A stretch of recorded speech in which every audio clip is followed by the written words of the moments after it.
नाना पाटेकर यांच्या संघर्षाच्या काळात त्यांना पैशाच्या अडचणींना तोंड द्यावं लागलं. असंच गणपतीच्या काळात त्यांना अगदी गणपतीची मूर्ती आणि सजावट करण्याइतपतही त्यांच्याकडे पैसे नव्हते. ते त्रस्त होऊन घरी बसले असता नानांकडे अशोक मामांनी येणं केलं. त्यांना नाराज असलेलं पाहून अशोक मामांनी त्यांची विचारपूस केली असता नानांनी अगदी खरी परिस्थिती त्यांना सांगून टाकली.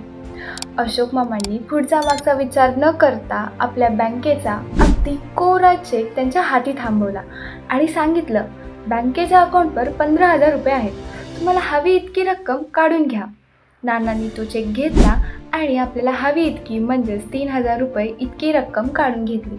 नंतर कधीही अशोक मामांनी त्या पैशांबद्दल नानांना विचारले नाही. काही काळाने सावित्री या सिनेमामध्ये अशोक मामा आणि नाना एकत्र काम करू लागले.